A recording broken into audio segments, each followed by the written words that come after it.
In step 4 of this IPL course on self-awareness, we talk about the world of work, where 95% of jobs are to be found, and where the best jobs are to be found that suit your personality, what you want out of life. As practical business people, the members of the Institute of Practical Learning look with some dismay at the anxiety and the mental stress that young people are subjected to by schools and universities and even parents who drum into them the idea that you've got to have fantastic grades, you've got to be near the top of the class, and all that kind of thing. And in reality, you can have a fantastic, successful career in business and be happy in life, despite how you perform at school or university. Those things only really matter if you're going to go into an academic style of life and you're not going to join what we think of as the real world of business. So it's absolutely pointless to beat yourself up worrying about what grade of degree you get or why some academic person like a lecturer or a school teacher has told you that you failed in something. Because you may have failed as far as they're concerned, you won't have failed as far as practical business people are concerned, and it's left for you to decide how much you feel you're a failure. Because if you haven't really tried getting out into the world of business and work, then you don't really know if you're a failure or not. And it's almost impossible to be a failure if you have the right attitude and you want to be successful and you're ready to work with people. So we urge you to start thinking positively, be happy, look forward to the world of work. Look forward to being independent. Look forward to having control of your own life. Look after your mental health and start mixing with other people. Make friends. Listen to advice from practical people. Don't just depend on teachers and lecturers. Of course you should study. Of course you should do as well as you can. But worry and anxiety should be no part of that whatsoever. Just use your intelligence to do your best. But don't worry about being graded and scored. Think instead about all the other aspects of what's important in the world of work. And that's what we're going to start to cover in this next session. What we're telling you is the world of work is fun. It's full of good things in terms of relationships, in terms of money, in terms of satisfaction. So we invite you to think about what kind of knowledge you really ought to be focusing on. What should you learn so that when you cross that bridge into the world of work, when you're going to seek to fulfill your aspirations, to earn a good living, what is valued? What is work in a modern age? Where are the jobs? And especially where are the rewarding and well-paid jobs where you can seek to have a career. So we look at the different types of industries and areas where jobs exist and try to encourage you to start thinking ahead to building up the knowledge and the skills that you're going to need so that when you do cross that bridge, you are well prepared and you're not just wearing a square hat from your degree ceremony and a certificate rolled up and not a lot else that's going to prepare you for what might be quite a challenging interview or taking advantage of a really good opportunity that has somehow come your way. Good luck. Well, good morning again. It's now the 1st of March. I'm still here in Santa Cruz, and I'm going to talk to you this morning about computing. Why am I doing that, you might ask? Well, I've been talking to you about learning and the beginning of learning and the 4 intelligences. Just to remind you, there's emotional intelligence, social intelligence, applied functional intelligence, and IQ as it's called. which is the normal form of so-called intelligence, which you've been learning. And as I said in yesterday's lecture, most of the learning you've had since you're about 11 years old has been focused into this academic area here. Now, I also talked to you about the nature of learning and the growth of knowledge, of Homo sapiens building up knowledge from Babylonian times and then through Egyptian times, Greek, Roman, and how all that got written down, put into books, and even the legacy of the academy name and so on is all based on this whole idea of Greek stuff.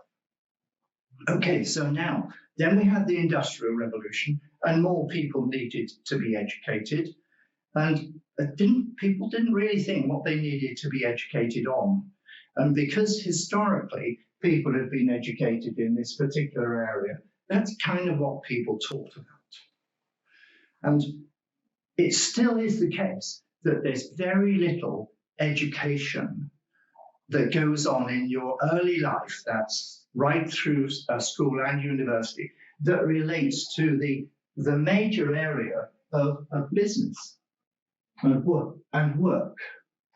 Now, if we think about most jobs, there's something to do with business. Jobs themselves are some kind of work, and the kind of work that you get tends to be either making something. There's quite a lot of jobs that in one way or another, they're to do with science. And there's a lot of jobs to do with finance and money. And a lot of jobs, one way or another, to do with trade. That's buying and selling stuff. And then if there's a buyer in one place and a seller in another, stuff has to get moved around from one place to another. So there's transportation, and the posh word for that is logistics. Now, if you think about people who run these businesses, oh, and of course the other sort of major area of employment is government. So let's think for a minute about what goes on in all these different kinds of work, because I'm planning to talk to you this morning about computing. And what we can see is that if we start thinking about these areas of work, we can see where computing fits in. And then we can see where the jobs are and perhaps lead us through into what you need to learn. Right, okay, so now all these activities involve some kind of use of calculation or numbers. So let's think it involves numbers.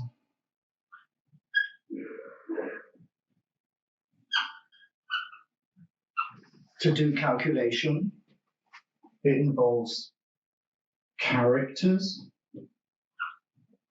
That could be like names, say, and addresses. And generally, a lot of this work involves the manipulation of numbers and characters. And to some extent, more lately, it involves images, which is like pictures. And then more and more, just lately, it also involves moving pictures, which is video. And if you think about that, that's still things like films, TV, and also a lot of you probably enjoy playing video games. So coming back to this business of work, you can see that all of these kinds of activities involve numbers and characters. I mean, if I just pick one here, like finance, it could be in banking. So you've got a bank. They want to know your name and account number. Now, again, when I was young, all this stuff was written down on pieces of paper or cards. So I opened a bank account. It had my name, it had my address, and how much money I was putting into the bank in order to have a bank account. I have to say it wasn't very much. To be honest, when I started work, after I got my degree, my salary was £10 a week. So in those days, £10 a week, the pound would buy you £1 was equal to, in dollars. Now here's an interesting fact. As I talk to you now, out there, the pound will buy you about $1.3. But at this time, when I was working, a pound would buy you $2.8. So you can see the difference in terms of income. It's the pound, if you compare it to, let's say it's 1.4, just for easy calculations now. And I came over to work in America in 1967. So £10 a week, a dollar, and it equated to that many dollars. So a lot more than I would earn with if I was earning £10 a week and came over here now. I'd only be getting $14, half as much. So in that respect, the pound has dropped 50% of its value against the dollar. So knowing about numbers and ratios and fractions, so the ratio between a pound and a dollar was 2.8, and now it's £1. This is £1 sterling equals 1.4. So the ratio has changed. Now, computing was invented because the world was changing, just as with Industrial Revolution, the world was changing, and the elite needed more people that were educated. In business and in government, the world was changing. I think one of the very first big stimulus was in America when they did a national census. Every 10 years, governments like to count how many people there are and what they do. It's called a census. And people have been doing this census type activity for a long, long time because the rulers of the country want to know basically who is where and what they're worth and how much they can get from them in taxes. That's really what drives censuses. Although, as well as that, if they know how many people there are, they might be able to calculate more information on the needs of the people. So again, what's this got to do with computing? I'm talking about something happened 2,000 years ago. But if you come back to around, I don't know when it was exactly, but it was about 1960-ish, might have been 1958, something like that. It could have been 1960. In America, the government wanted to do a census, and there were going to be millions of people to count. So, 100, 150 million people or whatever. So the government said, wouldn't it be great if we could just have a kind of machine that would help us do all the calculations and do all this stuff? So they went to a company and said, can you help us invent a machine that will produce a sort of card? Hold on a minute. I think someone wants to come in. To be successful in the modern world of work, you are going to need three things. You're going to need a premium skill that employers find hard to recruit people for. You're going to need soft skills, which this IPL course is going to explain to you. And you're going to need to understand critical analytical thinking. We call it CAT, and it is the foundation upon which you can build and adapt as the world changes around you, so that it is you that is in control, you that can be happy,